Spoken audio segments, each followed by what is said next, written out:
I've been talking to you about this book, and I'm going to take a lot of heat because it's fiction and it's conspiracy theory. However, I've been reading this book. Came out, I don't know, a week ago or so. It's called The Last Man. It's by Vince Flynn. Vince is a friend of mine. He does the same thing we've done. You take real-world events and you put them in the plots of best-selling books. It's honestly what the left does with every movie you've ever seen. His latest book is The Last Man, and he's with us now. Vince, how are you, sir? Good, Glenn. Great to be on the show. Good to be with you. Tell me, we have talked about this so many times. In fact, I think it was you and Brad Thor that were instrumental in getting me to write fiction. I call it faction, because it is the way so many people access information, and the right never does it. The left does it on everything. Well, we might do it in literature, but they do it definitely in television and advertising and a lot of other things. But I come about it from a more pragmatic way.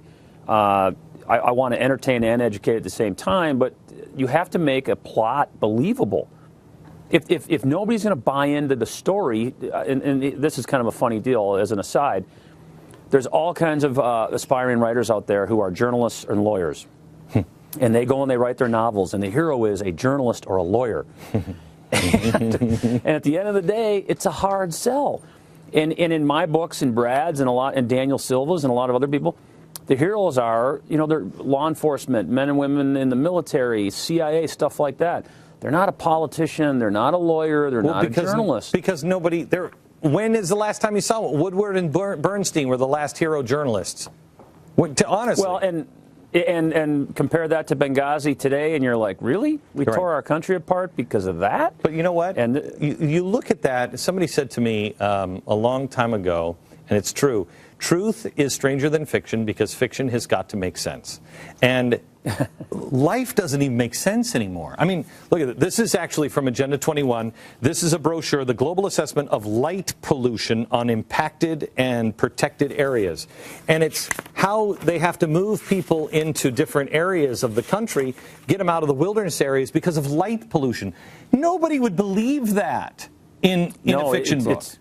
No, I mean, like we had discussed a little bit on the radio show, if you tried to write this Petraeus story exactly the way it unfolded, and you were an unknown author, you could never pitch and sell that in New York. They wouldn't buy it. And you know what's so funny is in your book, there's a general who gets involved with somebody he shouldn't be involved with. Oh, Glenn, I'll do you one better. Remember Absolute Power by David Baldacci? It was his first book. It was a fantastic book. Great book. He had in that book, the president is having an affair with one of his top bundlers' wives, and they're going at it, and things get a little rough, and the Secret Service bursts in and shoots and kills her. Now, if Baldacci writes that book during Bush 1 or Reagan, nobody believes it, but he pitched it during Clinton. And people were like, oh, all right, I could buy this. I could believe this story. Life is stranger than fiction. What the problem that we have with the media right now, I think, is the only time that you see books like yours or stories like yours, very rarely in the movies, very rarely on television. We're really relegated to talk radio, Fox and this network, and Wall Street Journal op-ed page. That's it. Yeah. That's it. And they have done all of this to spoon feed us their agenda, where nobody's doing it on our side in mass media.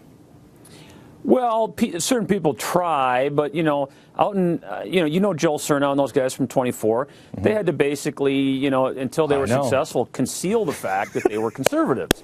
And once but wait, I've talked to them. As soon as they were wildly successful, then the bricks started coming down on their heads. Yeah. And they had to start being, we just want to let everybody know that all Muslims are not. And they had to go all PC, and pretty soon Jack was saving some little kid and building a windmill in the backyard, and it was all PC and confessing to an Islamic cleric. I know. I know. Okay. It lost me as well. I get it. Yeah. All right. Vince, I thank you so much. By the way, if you haven't read his new book, it is fantastic. It's The Last Man, Vince Flynn, available in bookstores everywhere. Back in a minute.